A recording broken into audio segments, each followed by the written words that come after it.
بتائیں ایک سوال ہے، ہندوستان میں مسجدیں ہیں، مدرسے ہندوستان میں آج ہی بتائیں، سید ہیں، مولوی ہیں، پیر ہیں، ہندوستان کے اندر درباریں ہیں، ہندوستان کے مسلمانوں کے پاس گاڑیاں ہیں، موٹر سائیکل ہیں، گھر ہیں، زمینیں ہیں، ہندوستان کے مسلمان حج پہ جاتے ہیں، عمرے پہ جاتے ہیں، آسٹریلیا، ملائیشیا، جرمنی، ہر ملک میں گھومنے کی اجازت ہے ان کو؟ جب روٹی، کپڑا، مکان، گلیاں، نالیاں، سڑکیں، گھر، مولوی، پیر، سید، درباریں، جی حج، عمرے، گاڑیاں، موٹر سائیکلیں، لینڈ کروزریں، BMW، ہر چیز ہندوستان میں مل جو رہی تھی، ہم پاکستان کیا کرنے آئے تھے؟ کس وجہ سے آئے تھے؟ ہم روٹی کے لیے آئے تھے، روٹی تو وہاں مل رہی تھی، کپڑے کے لیے کپڑے تو وہاں بھی پہن رہے ہیں مسلمان، مسجدوں کے لیے مسجدیں تو وہاں بڑی بڑی موجود ہیں، درباروں کے لیے تو سید خواجہ معین الدین چشتی اجمیری کی دربار ہے، حضرت بو علی قلندر کی، نظام الدین اولیاء کی، اعلیٰ حضرت بریلوی کی، امام حسن رضا بریلوی، بڑے بڑے بزرگان دین کی درباریں ہیں وہاں، درباروں کے لیے آئے تھے تو گاڑیوں کے لیے، گاڑی کتنے کی ہے مہران؟ 12 تو 15 لاکھ روپے دی مہران ہے، اتنے 2.5 لاکھ روپے دی، ہندوستان نے 2.5 لاکھ روپے دی ہے، اتنے پراڈو کتنے دی ہے؟ 5 کروڑ 6 کروڑ روپے دی، تے نان کسٹم گڈی 30 لاکھ روپے دی۔ مطلب ان حکمرانوں کے اوپر ٹیکس نہ لگے ہوئے ہونا۔ اکیلا یہ موبائل ہے نا، جو موبائل یہ نان PTA اپروو آتے ہیں، 2-3 لاکھ روپے دا موبائل ہے تے او PTA اپروو کرانا ہے تے 70,000 علیحدہ ٹیکس دینا ہے۔ موبائل کی قیمت، تسی موٹر سائیکل لاکھ روپے دا لے کے آؤ نا، لاکھ روپے دا، وہی موٹر سائیکل کھول کے بیچن جو 20,000 دا بھی نہیں وکے گا۔ اے اوتے ٹیکس لائے ہوئے انہوں نے، اے بدماشاں دے بدماش۔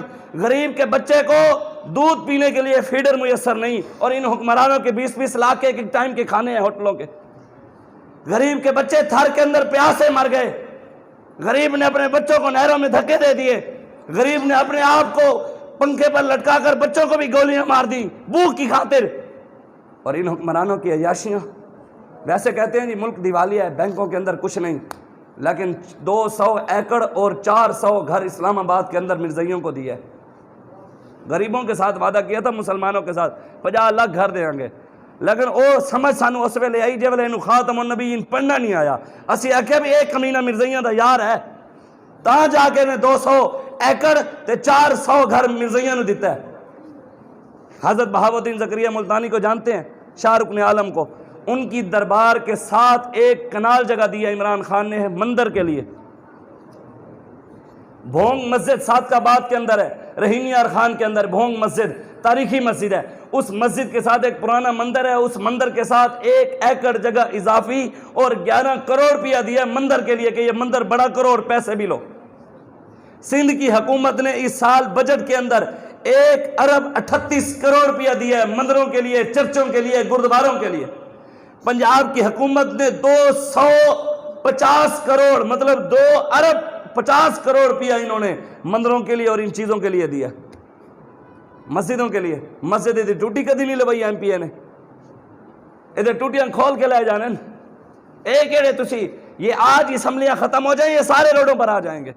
ہمارے نوجوان بیچارے قابل نوجوان، ماں باپ نے سفید داڑیاں کر دی پڑھا کے بچوں کو، کوئی PhD، کوئی M.Phil، کوئی ایگریکلچر، کوئی انجینئر، کوئی BSc، کوئی FSc۔ یہ اب کیا کریں، نوکری تو ہے نہیں، 50 لاکھ ہوئے کروڑ ہوئے تو کسی کمینے نو اسی رشوت دے کے نوجوان دی اسی وہ پڑھائی تو ہے نہیں، اور پڑھائی کے پہلے کوئی جاہل بھی 2-3 کروڑ دے تے بھاویں میٹرک پاس نہ ہوئے تو وزیر اعلیٰ نہیں لگا بیٹھا، انڈر میٹرک ہے نا بزدار۔ آپ کو پتہ نہیں ہے میٹرک پاس بھی نہیں ہے، 4 سال ہو گئے انہوں نے سپیکر تے بولنا نہیں آیا، بھی میں کچھ کہنا بھی ہے قوم نو۔ اے حکمران ہیں تے سارے قابل نوجوان بیچارے برگراں دی دکانہ، شوارمے کی دکان، جنرل سٹور، پرس بیچ رہا ہے، کوئی چھولوں کی ریڑھی، کوئی کیا، قابل نوجوان در بدر پھریں، اور جاہل حکمران لگے بیٹھے ہیں جن کو کلمہ بھی نہ پڑھنا آتا ہو، جن کو بسم اللہ بھی نہ پڑھنی آتی ہو، وہ ہمارے حکمران ہیں۔ جنہیں لفظ روحانیت پڑھنا نہ آیا ہو تو وہ آکسفورڈ تو پڑھے ہویا، خاتم النبیین پڑھنا نہ آتا ہو، یہ سوچنا پڑھنا ہے۔ علامہ اقبال کہتا ہے ہر لحظہ ہے مومن کی نئی آن نئی شان، گفتار میں کردار میں اللہ کی برہان، قہاریو غفاریو قدوسیو جبروت، یہ 4 عناصر ملتے ہیں تو بنتا ہے مسلمان، یہ راز کسی کو نہیں معلوم کہ مومن قاری نظر آتا ہے حقیقت میں ہے قرآن۔ اقبال کہتا ہے مومن تو قرآن ہے۔ بتائیں کیا قرآن عمران کے نعرے لگاتا ہے؟ کیا قرآن نواز کے نعرے لگاتا ہے؟ زرداری کے نعرے لگاتا ہے؟ قرآن تو اس کے نعرے لگاتا ہے جو اللہ اور اس کے رسول کی غلامی کرتا ہے۔ قرآن تو